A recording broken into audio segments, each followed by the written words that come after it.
Hey cats, it's your midsole man EDDBUD here. Which are the most durable running shoe brands out there? Over the hundreds of shoes that I've tested over the years, which are the brands that really stand out from one another when it comes to running footwear durability? The shoes that just keep on giving after hundreds of miles when some other models show significant wear after a couple of runs. One brand that's really stood out for me over the last few years has got to be ASICS. I know local runners that have got hundreds of miles out of pairs of Kayanos or Nimbus. I think it's a little bit down to the rubber that ASICS use on the outsoles. That ASICS high abrasion stuff seems pretty good. They've got a couple of different versions of it as well. Often they'll use a slightly softer one perhaps in the forefoot and then a slightly firmer one in the heel. That just seems to really enhance the durability of their models. The race shoes are similar as well, in fairness. I mean, you're never going to get the same sort of long-term durability out of a race shoe with that softer foam. You might have a bit of quick initial wear there, but I haven't heard of any real horror stories from durability in terms of that aspect. Thinking back to the Metaspeed Sky Paris, that shoe was certainly not what it was out of the box after 100 miles, but with that softer foam and slightly less rubber as well, it's always going to be a bit of a trade-off. The Nova Blast series is another model that's actually stood up to the test of time. That Flight Foam Blast Plus stuff does seem to work very, very well, lasts a long time. They have changed the midsole on this one up over the course of the last year. The Blast Max, perhaps not quite the same, it's a little bit softer this time round. I've got to be honest, I found it to be pretty resilient over my testing miles. The ones we hear most about though from ASICS are probably the Super Blast and the Mega Blast as well. They're crazy durable, the Super Blast 2. I know some of the runners out there have got hundreds and hundreds of miles without any real degradation to the foam. Very resilient and lots of grippy rubber there across most of the footbed. I think the Mega Blast will perform in a similar way over the course of the next year.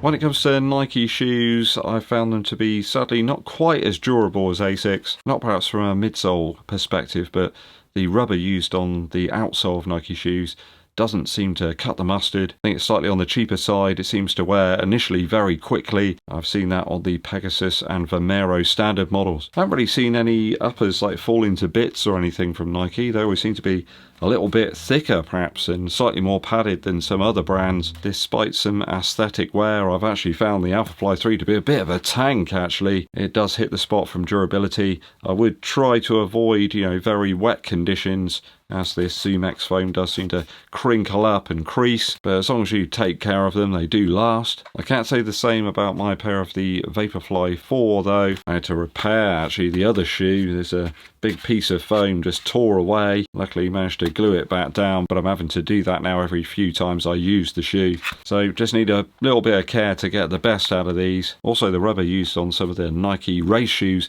almost seems to be like a foam type substance. It is very, very soft. It does wear quickly.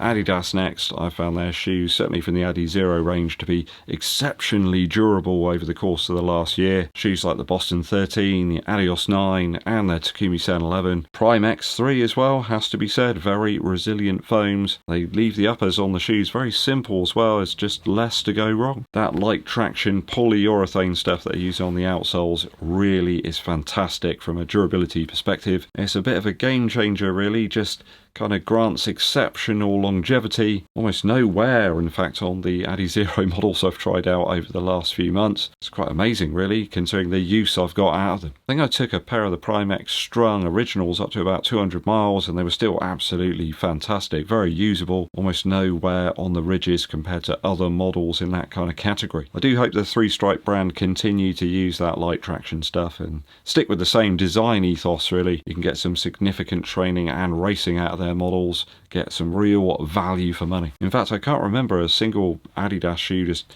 falling apart or deteriorating. They've all been of very consistent quality.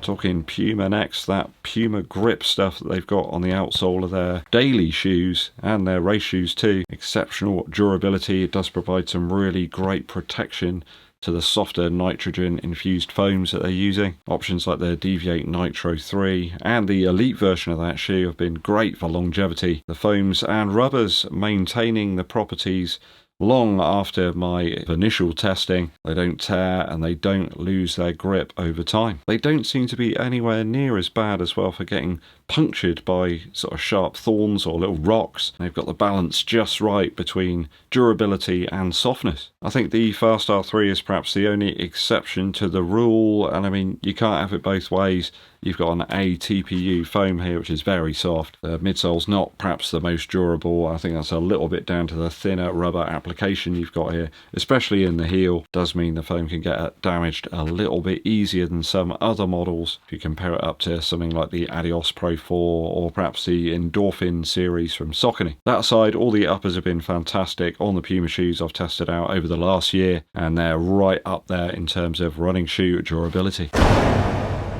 That leads me nicely onto SAUCONY. They tend to use a beaded foam technology within most of their shoes. The Endorphin series shoes are wildly durable, the foam being one of the most resilient actually that I've tried out of recent times. I mean, it might lack the significant bounce that you get from other foams. The Power Run PB stuff that we've got here in the Endorphin Speed 5 is very, very durable, very resistant to tears, and also runs well in water too. It hangs on to its properties for a really long time, and you can't say that about all the other super shoes. Lots of people in the comments are suggesting exactly the same thing. The new Incredi-Run stuff that appeared in the Endorphin Elite 2 actually proved me wrong when it came to durability. After my initial review, I thought it was just too soft to hold up over the long term, but it was absolutely fine and maintained that very soft compressive nature, and I didn't really get any more wear whatsoever in this shoe. I think SAUCONY have upped their game when it comes to rubber on the outsole of their shoes too. Very little wear to report on any of their models whatsoever after long-term testing. It's a big step up from a few years back where I found the rubber was just a bit lacking, the grip wasn't there. Many viewers are reporting the same durability as well over the Endorphin range right now.